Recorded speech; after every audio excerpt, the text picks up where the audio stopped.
Jordan. What brings you here at this hour? When I opened the front door after the intercom rang, I found my grandson, Jordan, standing there completely soaked. As Jordan looked down and turned around, I saw his sister, Alice, soundly asleep on his back. I gently took Alice into my arms. Please, could you let Alice stay for dinner and the night? Jordan's voice was almost drowned out by the sound of the heavy rain. Come inside for now, I urged. My husband and I led Jordan and Alice into the house. Seeing our grandson for the first time in 3 years, we couldn't help but marvel at how much he had grown. Contrary to our warm feelings, Jordan sat in front of the meal we had prepared without touching it, his gaze fixed downwards. Jordan, can you tell us what happened? Jordan briefly looked up, but quickly averted his eyes when our gazes met. Jordan, we can't help if you don't talk to us. My husband said, his tone growing firmer out of frustration. Startled, Jordan then began to speak in a voice as faint as a mosquito's buzz. After pouring his heart out, Jordan made a resolute statement. I'd be a nuisance if I stayed. Please take care of Alice, he pleaded. With those words, Jordan stood up and dashed towards the entrance. Hey, wait. My husband tried to stop him, but Jordan, now nearly as tall as him, shrugged him off. Don't be ridiculous. I can't take care of a child. Furious, my husband spat out those words before chasing after Jordan again and grabbing him in a tight hold. Please, at least take care of Alice. Jordan pleaded, giving up his struggle and hanging his head low. My name is Linda. I live with my husband, Steve. Looks like it's going to rain this evening. Every morning, Steve would mutter about the day's weather while flipping through the newspaper and munching on bread, laid out on top of it. Come on, I always tell you not to dirty the newspaper. Either read it or eat. Linda, it might be best to do in the morning if you want to jog outside. He said, clearly not listening to me. This is the usual scene at our home. Steve, 2 years my senior at 62, is facing retirement this year. With no hobbies to speak of, he has always been all about his work. I've heard of people suddenly getting dementia or becoming recluses when they stop working. We need to find something for him to get into before it's too late. I remembered discussing this with a colleague at my part-time job. Steve, what are you going to do with all the free time once you stop working next year? Well, I don't know. He pondered, glancing around before his eyes settled on a photo displayed on the shelf. It was a picture of me and Steve, our son Brian, his wife Emily, and our grandchildren, Jordan and Alice. All smiling warmly. It was taken during Alice's first birthday celebration. I wonder how Jordan and Alice are doing. Steve suddenly asked. I'm not sure. We haven't seen our son's family in about 3 years. They live about an hour's drive from us. A distance that should make visits easy, yet it seems Emily has been avoiding us. And influenced by her, Brian has become quite distant as well. Even when I send emails saying, let's meet up, we're always turned down, and they don't even return our Christmas cards. Jordan loves fish, didn't him? Yeah. I remember him saying, let's go fishing together. Really? When did they make such a promise? But it's true, Jordan adored Steve. I'm flooded with memories of Jordan from when he was still in elementary school. We promised to go together once I retired, since I'd have plenty of time. Well, Jordan is in his first year of high school now, maybe he's realized that catching fish isn't that simple. Steve said this with a wistful smile, sipping his coffee. It was clear that our relationship with our son's family changed after Brian remarried Emily 5 years ago. After graduating high school, Brian started working at a construction company, where he met Claire, an office worker 4 years his senior, and they got married. Jordan was their child. Claire, with her calm and steady presence, seemed to guide Brian in the right direction. I was taken aback the first time I saw Brian, who hardly ever did household chores at home, skillfully making soup. I was always grateful to her for marrying Brian, but she would just laugh and shake her head whenever I thanked her. Brian is so straightforward. When I showed him how I cut carrots with a knife in my left hand, he tried to do the same. Even though he's right-handed. Oh my. Thanks to Brian, our home is always filled with laughter. It seemed like the 3 of them were living happily, which made me happy. Sorry for asking you to pick up Jordan from daycare on such short notice the other day. Here, these are your favorite sweets. That's so sweet of you, but you don't need to worry about it. I'm free after 4 p.m. from my part-time job, so I can always pick him up. Thank you so much. She was always polite and maintained a good relationship with us. I thought this happy life would continue forever. When Jordan was 9, Claire was diagnosed with cancer. The cancer was advanced, and she was given 6 months to live. Please forgive me, and take care of Jordan. She said this to me when we were alone in her hospital room. Don't apologize. I wish I could take your place. I was close to tears. I've been so happy these past 10 years. Brian and Jordan have made me laugh enough for a lifetime. I want them to keep smiling, always. You and Steve too. She said this with a gentle smile. And just as the doctors predicted, she passed away quietly on a crisp autumn day. After that, Brian and Jordan started their life as just the two of them, but since Brian often came home late due to work, I started visiting Jordan's house every day after my part-time job. On weekends, if Brian was busy, we happily took care of Jordan at our place. Do you want to go anywhere? Let's go wherever you and Grandpa want to go. Jordan was never selfish and often observed the adults around him. I was a bit worried about his tendency to be considerate towards us, his grandparents. We should keep a close eye on Jordan. Yes, we should. So, when Jordan occasionally said, I wanted to eat fish, during our shopping trips, we were delighted to hear his honest thoughts. Actually, I'm thinking about getting remarried. Brian told us this when Jordan was 11. The woman was a 23-year-old named Emily. Emily was 10 years younger than Brian and worked part-time at a bar. It seems they hit it off when Brian happened to visit the bar. I was worried, but when Brian brought her home, my concerns only deepened. Nice to meet you all. Emily arrived wearing a baggy sweatshirt, a miniskirt, large earrings, and carrying a designer bag. She was beautiful but seemed to lack common sense, perhaps due to her youth. You're only 23, right? If you marry Brian, you'll suddenly become the mother of an 11-year-old. Are you sure you're ready for that? I asked her seriously. We'll figure it out, right? Yeah, I think we'll be fine. The casual exchange between Emily and Brian made Steve and me exchange worried glances. Despite our reservations, we couldn't voice our concerns, and 2 months later, Brian remarried. Could we live in the house your brother used to live in? We want to save money for our child's future. When Steve's brother's family moved abroad 4 years ago, he told Steve he could use their old house however he liked. And the ownership was transferred to my husband. Steve had intended to rent out the house but had neglected it due to his busy schedule. It would help us if you lived there. But you know, it's in a different school district, so Jordan will have to transfer schools. That's okay. He'll adjust to the new school quickly. And so, they moved to the house owned by Steve, about an hour's drive from ours, and started their life as a family of 3. Until then, I had seen Jordan almost every day, but once Emily quit her job to become a full-time homemaker, I no longer needed to visit Jordan's house, and our opportunities to meet dwindled.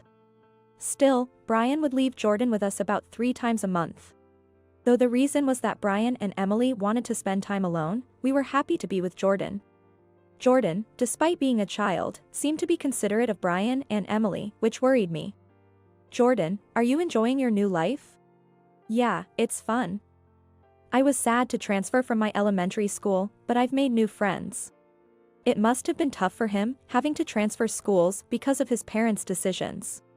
I wanted to ask about his relationship with Emily, but I hesitated to mention her by name and didn't pursue it further. All right then. Let's go to a hamburger restaurant with us today. Really? Yay. I'm going to eat lots. Seeing Jordan smile without a care in the world brought me some relief. A year later, Alice was born. We want to throw a party to introduce Alice. We want to celebrate her half-birthday. Brian and Emily began asking for money on every occasion, using Alice as an excuse. We never did this when Jordan was her age. Although it made me feel conflicted.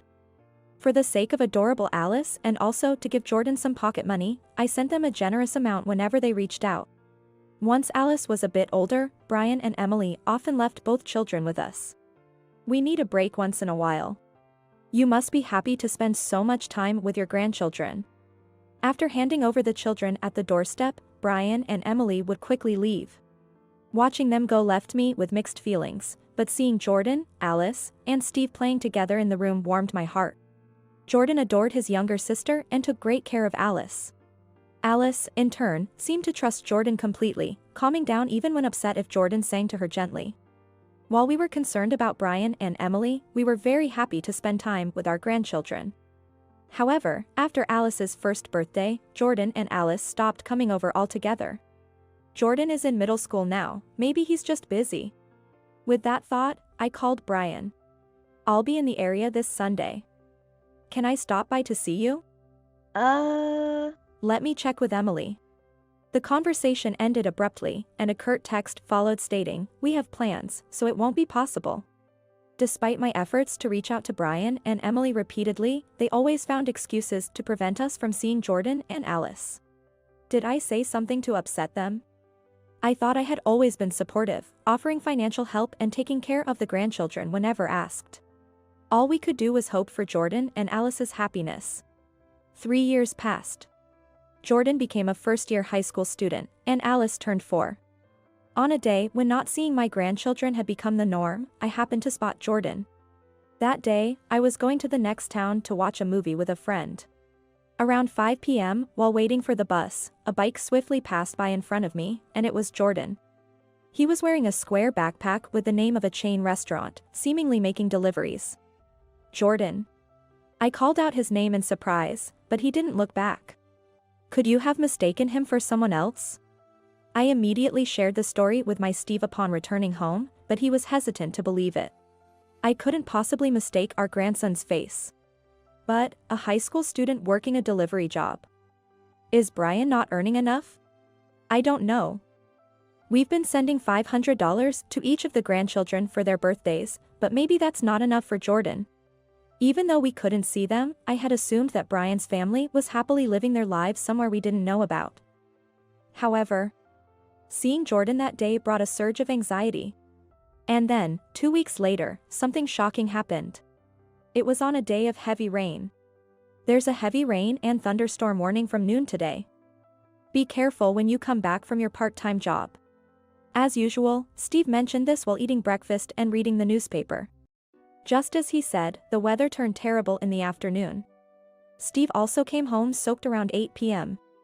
The heavy rain pounded on the roof, making the TV hard to hear. Shall we go to bed soon? Just as we were about to head to the bedroom, the doorbell rang. Who could it be at this hour? When I checked the monitor, Jordan's face, looking down, was displayed. Steve. It's Jordan. We hurriedly opened the door. There stood Jordan, completely drenched. Jordan. What brings you here at this hour? Then, Jordan turned around, still looking down. Is Alice with you? I took Alice, who had been asleep on Jordan's back, into my arms. Please, could you let Alice stay for dinner and the night? Jordan muttered, with rain dripping from his bangs. Come inside, quickly. I took Alice, and Steve led Jordan into the house. Alice was wearing a raincoat, and Jordan must have sacrificed his own dryness to keep her dry with an umbrella. She wasn't wet at all despite the heavy rain. Since Alice was sound asleep, we decided to let her sleep in the bedroom as is. Meanwhile, we had Jordan head straight to the shower, being all soaked. I prepared some warm food while he was taking a shower. It's Steve's, so it might be a bit big, no, maybe not. Jordan, you've grown so much since we last saw you. In the rush of the moment, I hadn't really taken it in, but even Alice, who had been a baby the last time I saw her, had grown incredibly. We marveled at the growth of our grandchildren, whom we hadn't seen in 3 years. Contrary to our warm feelings, Jordan sat in front of the meal we had prepared without touching it, his gaze fixed downwards. Jordan, can you tell us what happened? Jordan briefly looked up, but quickly averted his eyes when our gazes met. Jordan, we can't help if you don't talk to us. Steve said, his tone growing firmer out of frustration. Startled, Jordan then began to speak in a voice as faint as a mosquito's buzz. I'm not liked by Mom. According to Jordan, Emily had never been fond of him from the beginning. Despite this, Jordan was initially happy to have a mother figure and tried hard to be liked by Emily. However, after Alice was born, Emily's attitude towards Jordan became even colder. I really love Alice, you know. She's my sister after all. But Mom could say to me without batting an eye that she wouldn't take care of me because we're not blood related. Dad also took Mom's side and didn't help me at all. The revelations made my heart clench. I had thought they were happily living as a family of 4. I deeply regretted my naive assumptions. Why didn't you come to our house sooner? Because I thought you two hated us. Jordan started to cry. According to him, Emily had told him that we stopped coming around because we didn't want to take care of our grandchildren. No. Wasn't it Emily who didn't let us see them? I wanted to argue, but Jordan continued talking through his tears. Today, Mom didn't prepare dinner for me again.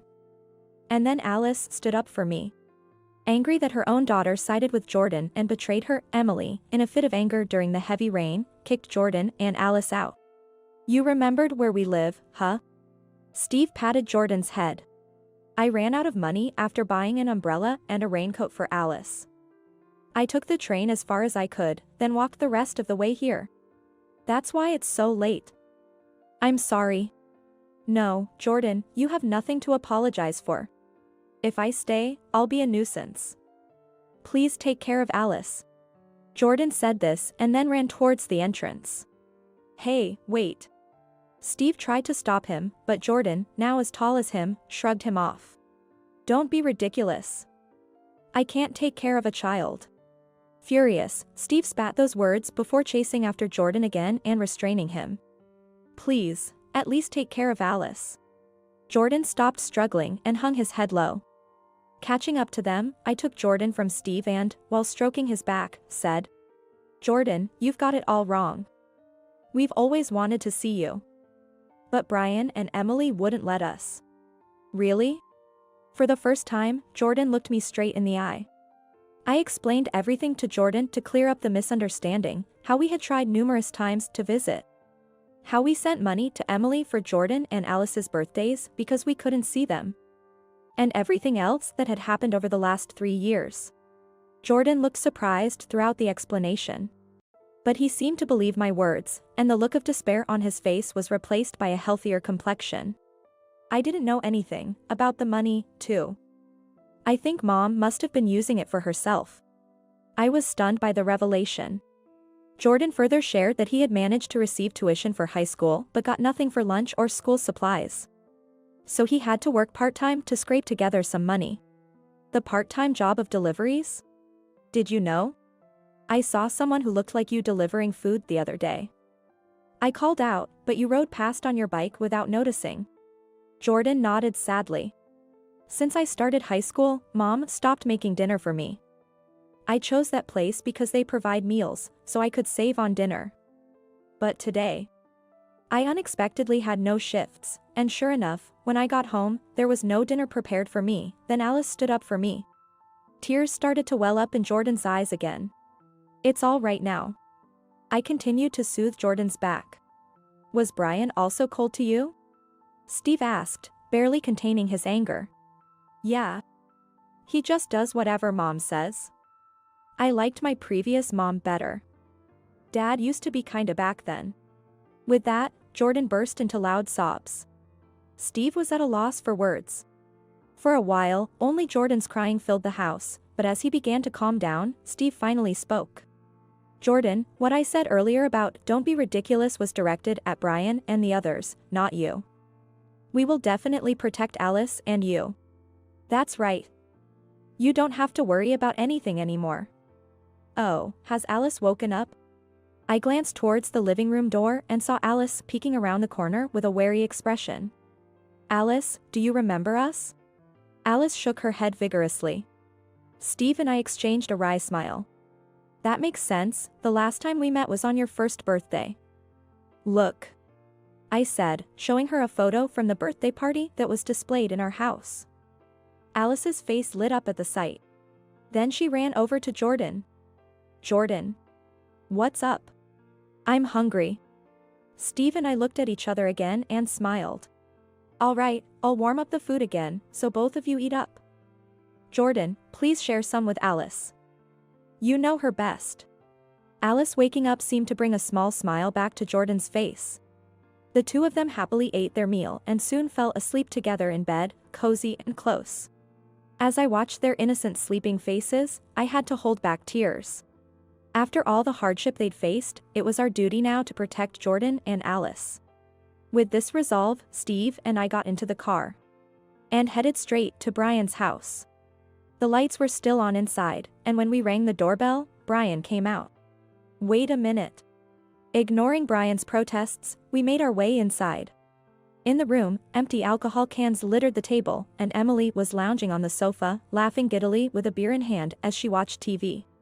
"What are you doing here at this hour, Steve and Linda?" "What do you mean, what are we doing here? Remember what you've done," Steve shouted, causing Emily to flinch. Initially surprised, Emily set down her beer can and glared at us defiantly after sitting up straight. "So, Jordan and Alice went to your place. They came soaking wet. It seems you've been lying to them, telling them we didn't like them. And the money we've been sending for them as pocket money hasn't been reaching them at all. What were you thinking? We are their parents. It's none of your business," Brian said, sitting down beside Emily, both of them staring us down. They blamed us for believing everything Jordan said. The parental rights for Jordan and Alice belong to us. We don't want outsiders interfering. We've been raising them properly, Emily said. Properly? You've been treating Jordan like he's an inconvenience. Just then, the doorbell rang again. Who's next? Muttering, Brian went to open the door, only to find two police officers standing there. Yes, I had called the police from the car and asked them to come to Brian's house. Without hesitation, the officers entered and began looking for the children. Where are Jordan and Alice in this heavy rain? Of course, Brian and Emily couldn't answer that. I explained everything that had happened today in front of everyone. You'll need to come with us to the station for questioning, one officer said to Brian and Emily. And so, they were taken to the police station. The next day, we were also called in for questioning. Jordan was interviewed alone, while I was allowed to be present with Alice due to her young age. Mommy and Daddy ignore my brother. They don't even make dinner for him. My brother goes to school during the day and works hard at night. I want to help my brother, the 4-year-old Alice earnestly explained. Despite her young age, Alice too was hurt by the abnormal family situation. Tears welled up in my eyes. Alice looked at me curiously. Why are you crying? The police officers are like heroes of justice, Mrs. Parker at the daycare said so. They'll definitely help us. Haha, you're right. Everything will be okay, now. Please take care of it, Alice said to the police officer with a bright smile. After the grandchildren's testimonies were taken, it was our turn to be called in. We'd like to discuss the future of your grandchildren. We expressed our desire not to return Jordan and Alice to their parents under any circumstances and our intention to take full responsibility for raising them. The police advised us to consult with a lawyer. Following their advice, we reached out to Michael, a lawyer acquaintance of Steve. 5 days later, Michael went to speak with Brian and Emily, who were in custody. He discussed the following 4 points with them. First, our intention to adopt Jordan and Alice to gain their custody. Second, a prohibition on any future contact with Jordan and Alice by Brian and Emily. Third, no further assistance from us. Fourth, the house they were living in was scheduled for demolition next month, and they needed to vacate immediately. Brian and Emily initially reacted with fury. Don't you have any parental feelings? Brian shouted. To which Michael calmly replied. Jordan is your biological child, isn't he? Do you think someone who treats their own child so harshly has the right to say that? Brian was left speechless by Michael's sound argument. Eventually, the adoption of Jordan and Alice by us was finalized, and we have been raising them with love, enjoying peaceful days. Despite Brian's repeated objections to the demolition of the house, the scheduled demolition went ahead.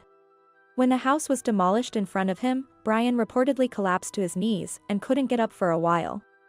Furthermore, rumors of abuse circulated at his workplace, leading to unauthorized absences and eventual dismissal. Thus, Brian and Emily ended up penniless. For a while, they lived quietly somewhere, but then Brian approached me asking for help. "I'll report you to the police if you keep pestering us." After that warning, he seemed to give up and became silent. Since then, I've had no information about them. Meanwhile, Jordan and Alice, initially tense after moving in with us, gradually relaxed as we spent more time together. Jordan quit his job and focused on his studies and club activities, happily attending school every day. "Grandpa, what time are we leaving tomorrow?" "The tide is full at 8 a.m., so we leave at 3 a.m. If I'm not up by then, wake me up." "What kind of plan is that?" Having retired, Steve started fishing with Jordan. They have caught various fish, thoroughly enjoying their new hobby. "So, here's the deal." Steve stood beside me. All right, I'll pack breakfast. Sandwiches are good, right?" "Of course, thank you." Then Alice came trotting over, puffing out her cheeks. "If you're leaving at 3 a.m., what time does she have to get up to make breakfast?" "It's tough for Grandma." Such a thoughtful girl at only 5 years old. "Alice is the idol of our home and a great comfort to me." Sorry. I'll do it myself from now on." "I'll catch your favorite fish, okay?" "Really?" "Yay. Good luck, Grandpa and Jordan." Her excitement over the promised reward was utterly adorable. I used to worry about what I'd do with all the free time in retirement, but those concerns were unfounded. Thanks to Jordan and Alice, we're living our days filled with sparkle. I don't know if the scars in their hearts will ever fully heal. But I hope they can feel that here, laughing together as a family every day, there's a place where they can come back to, safe and sound. That's my wish.